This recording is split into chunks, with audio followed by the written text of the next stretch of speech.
Ce programme vous est offert par la SENSAP, première institution publique en RDC certifiée ISO 9001.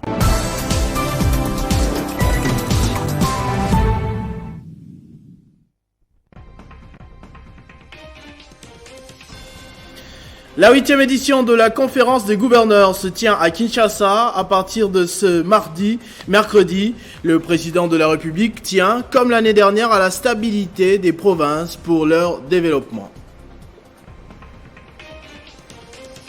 Affaire Caleb Mutande et ses plaignants, la cour d'appel de Kinshasa vient de donner raison à l'ancien patron de l'Agence nationale de renseignement. La cour a déclaré non fondée la requête de réouverture des débats introduite par Muyambo.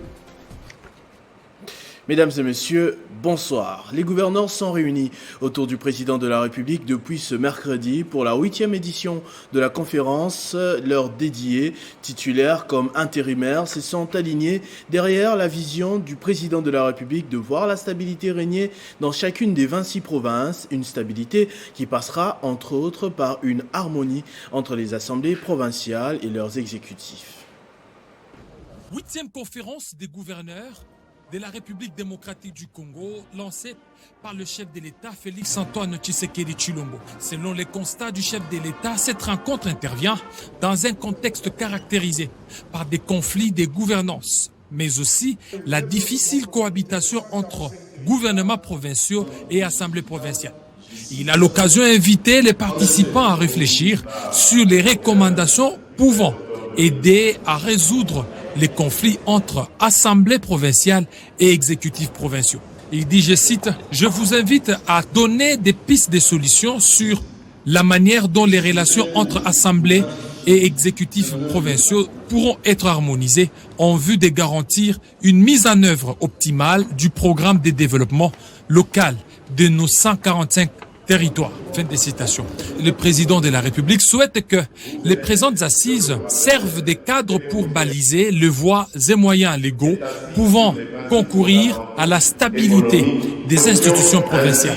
Le chef de l'État a décrié le fait que sur 26 provinces, 14 ont connu la destitution de leur gouverneur par les assemblées provinciales. Dans certaines provinces, les présidents des assemblées provinciales ont aussi été démis de leurs fonctions.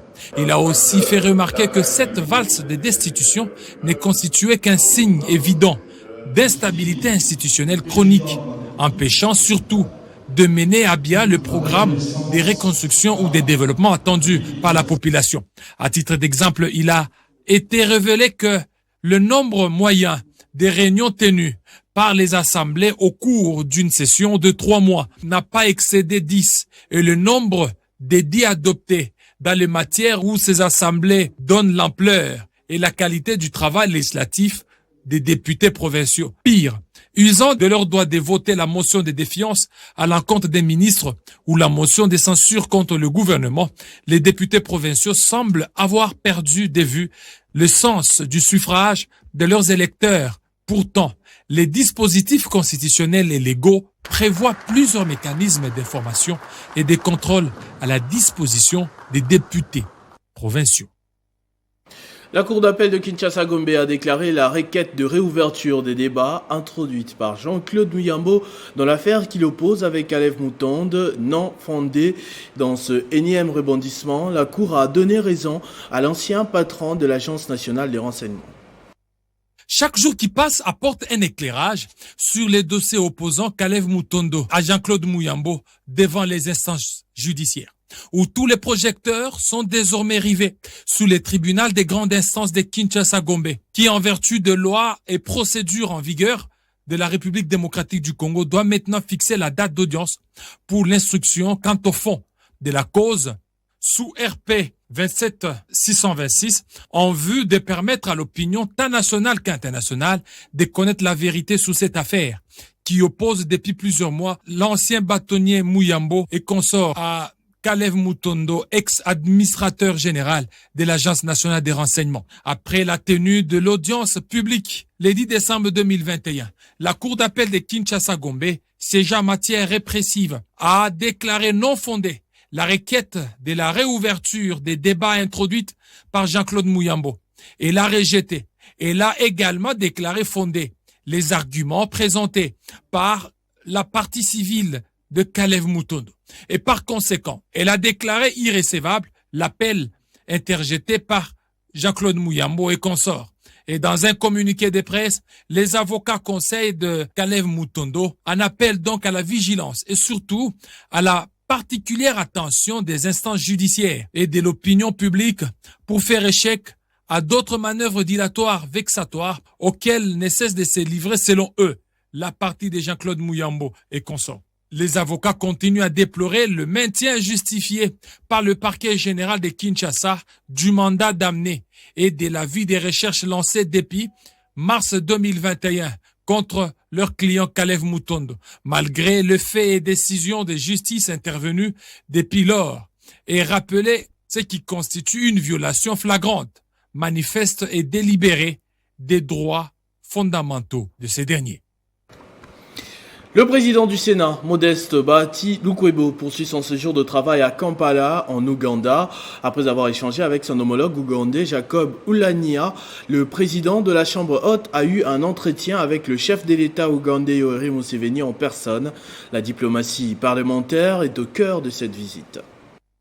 Les échanges entre Modeste Bahati Lukwebo et Jacob Oulania ont tourné autour de la diplomatie parlementaire entre les deux pays et les sujets liés à la coopération économique. La coopération régionale est essentielle pour créer un environnement commercial solide et connecter les gens, a fait savoir sur son compte Twitter le président du Parlement ougandais. Durant son séjour en Ouganda, le président du Sénat, Modeste Bahati Lukwebo, a pris part à la cérémonie de l'inauguration de l'abattoir chinois Zhonghu Beef, situé dans une ferme agricole dans le district de Mbarara.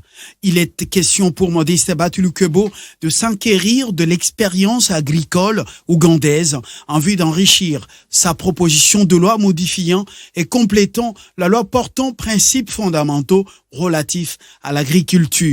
En visio-entretien, le président du Sénat congolais a échangé avec le président de la République ougandaise, Yoweri Museveni, qui a lui-même tweeté, je cite, « J'ai tenu une réunion Zoom avec son Excellence Bahati Lukwebo, le président du Sénat de la RDC. Je l'ai persuadé de se joindre au reste d'entre nous afin de faire pression pour un marché africain uni où nous pouvons commercer et grandir ensemble en tant que région. L'heure de l'Afrique n'a jamais été aussi mûre qu'aujourd'hui. » Point de citation. Cette visite du président de la Chambre haute du Parlement de la RDC s'inscrit dans le cadre du renforcement de relations bilatérales cordiales entre la République démocratique du Congo et l'Ouganda. Bahati Lukwebo, qui a achevé sa mission à Kampala ce mercredi, est rentré déjà au pays.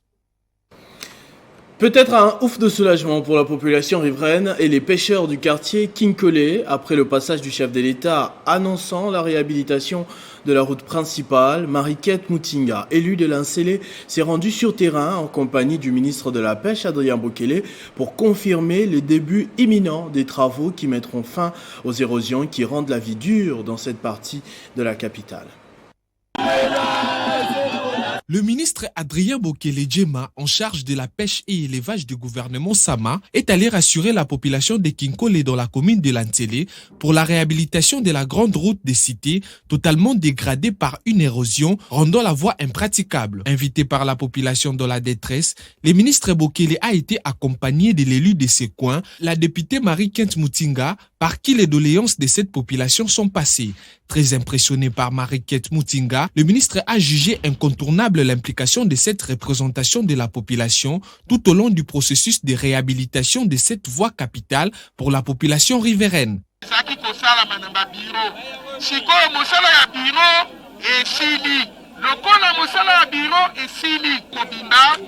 Bakobanda première pierre pona makambo ya port ya bapêcheur mosala wana oyo kosala makuna yango wana nde tokokende pe a partir ya kuna tokoyela pe moto parce que bamachine oyo babengaka baengin na français po ekende kuna il faut ebandela d'abord yango wana misala ekosalama parce que tata mokonzi ayebi ke pe ye moko asi apesa biso bainstruction.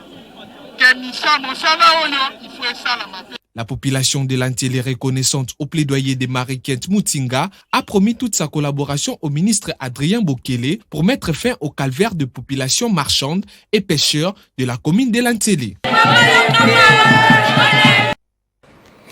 L'engagement des stagiaires et des non-personnes fictives, la grève des agents, l'audit de la redevance et ses réalisations en 4 mois de gestion de la RTNC, ces sujets ont constitué l'essentiel de la mise au point de Freddy Mulumba ce mercredi devant la presse à Kinshasa. Le directeur général intérimaire suspendu de la RTNC a tenu à éclairer l'opinion sur les réactions de sa suspension. Je n'ai pas engagé des gens de manière irrégulière. C'est sur l'instruction du conseil d'administration, après ma prise de fonction fin juin 2021, que j'ai régularisé la situation de 21 agents qui avaient été chassés par Ernest Kabila, l'ancien DG. Les agents que j'ai alignés dans la mise à jour de la paye du premier trimestre 2022 ne sont pas des fictifs, parce que généralement on dit que j'ai engagé des fictifs. Au contraire, ce sont des stagiaires qui prestaient déjà à la RTNC, au journal Afrique, au journal en ligne et à la programmation TV. Je pense qu'aujourd'hui, vous voyez ce qui se passe sur Internet. Prenez seulement rtlc.cd, vous voyez la qualité du travail fait par ces nouveaux recrues.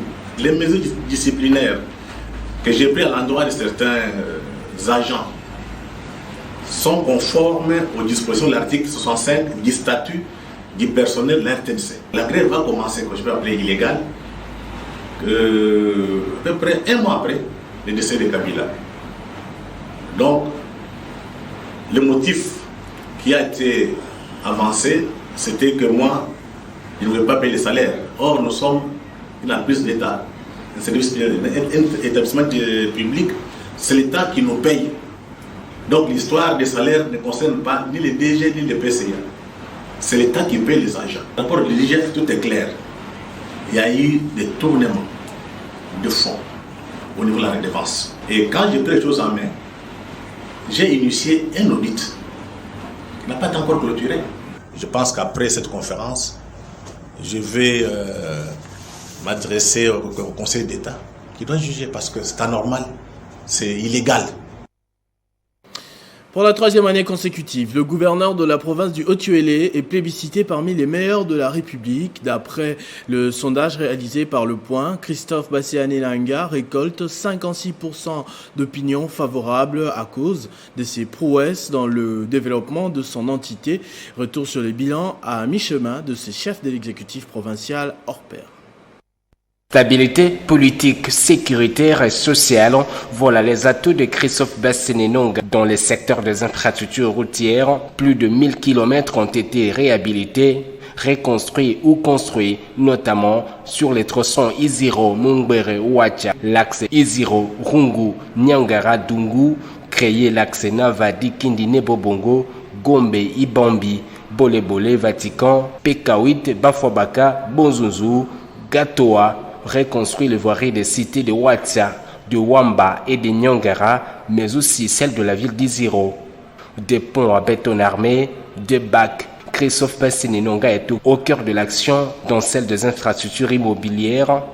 Il s'est résolu de reconstruire ce bâtiment du gouvernorat, construire cette résidence officielle de gouverneur de province, ce bâtiment de l'Assemblée provinciale et une vingtaine d'autres édifices publics en chantier dans les secteurs des équipements, en achetant une 50aine d'engins de génie civil directement gérés par la Régie des travaux publics provinciale.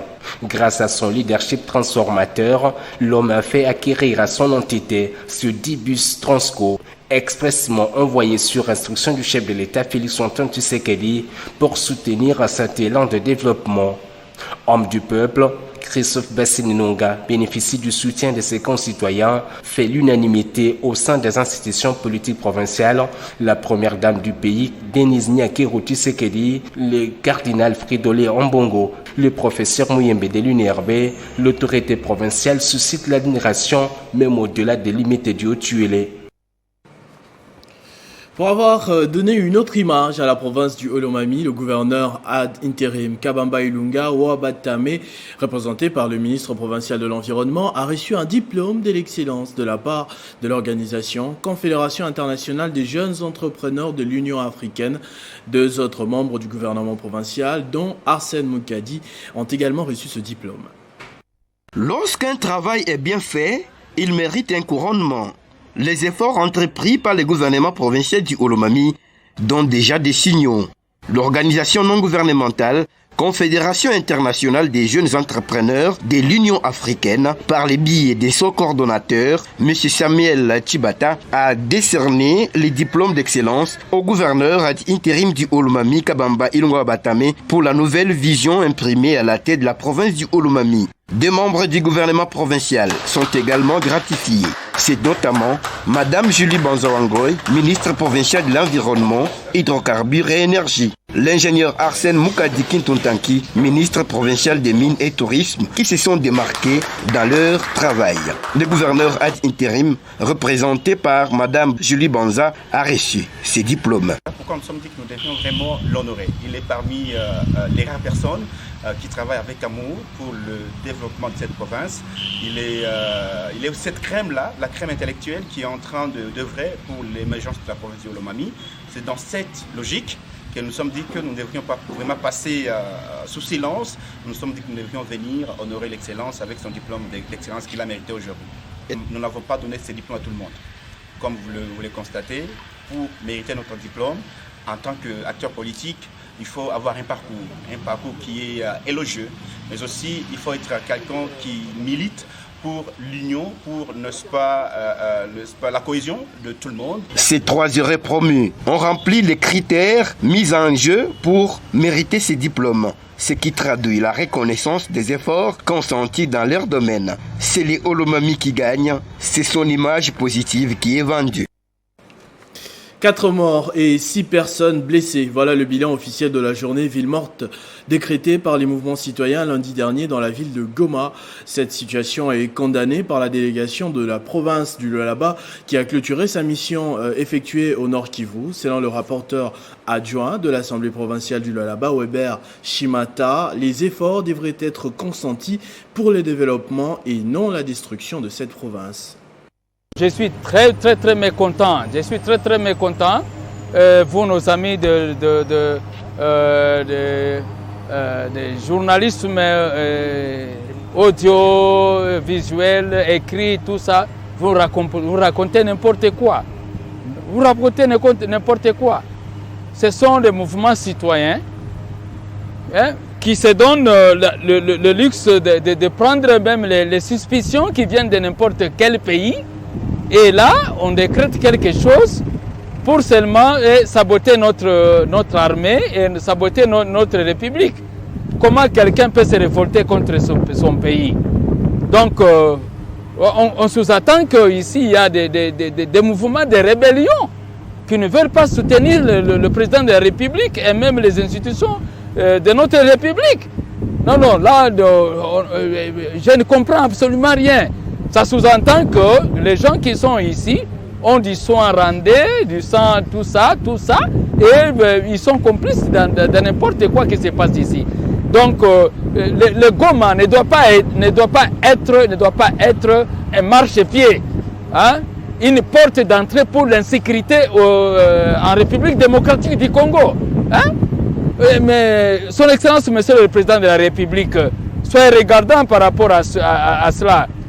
Nos paisibles citoyens qui paient leur prix ici, en tant que policiers, en tant que FARDC, en tant que ceci, qui veulent lutter contre cette insécurité, mais c'est vos propres citoyens congolais qui sont à la base de cette insécurité. Moi, je dénonce cela et c'est avec regret que je l'ai dit. Bâtisseur des Nations, nouveau livre du docteur Silas Mimile Makangu qui a vu le jour en ce mois de décembre. Il s'agit d'un ouvrage chrétien de 203 pages publié par Cabot Éditions et qui veut impacter le monde littéraire, scientifique et culturel pour l'émergence d'un leadership collectif.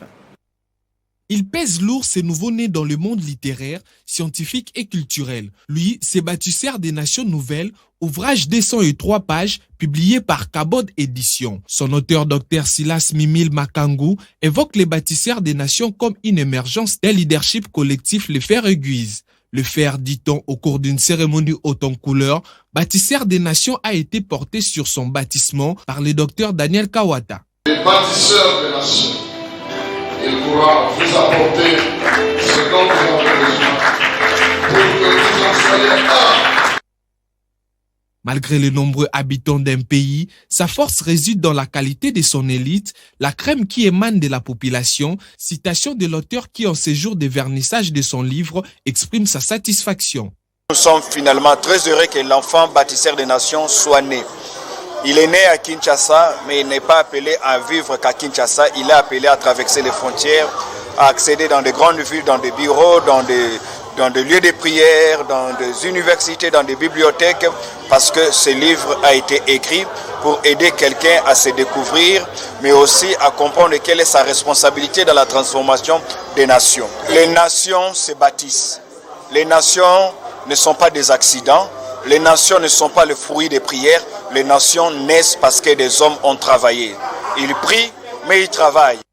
Des temps forts ont marqué ces rendez-vous littéraires. Le mot de bienvenue par le pasteur Josué Mukuna, secrétaire général du REC, la présentation de l'auteur par maître Timothée Mukeng, les exposés sur les livres avec docteur Léopold Mbadou et le professeur Daniel Makese, la vente proprement dite et les dédicaces du livre Bâtisseur des Nations pour boucler plusieurs personnalités ont honoré l'auteur docteur Silas pour cet ouvrage qui vient répondre aux nombreux besoins des nations, particulièrement de la RDC. Ce journal est terminé, mesdames et messieurs. Je vous en rappelle tout de suite les principaux titres. La 8e édition de la conférence de gouvernance se tient à Kinshasa depuis ce mercredi. Le président de la République tient, comme l'année dernière, à la stabilité des provinces pour leur développement. Affaire Kalev Moutonde et ses plaignants, la cour d'appel de Kinshasa-Gombe vient de donner raison à l'ancien patron de l'Agence nationale de renseignement. La cour a déclaré non fondée la requête de réouverture des débats introduite par le camp Mouyambo. À tous et à toutes, merci de votre attention soutenue. Restez fidèles au programme de votre chaîne Télé 50. Vivez heureux, vivez 100 ans, mesdames et messieurs.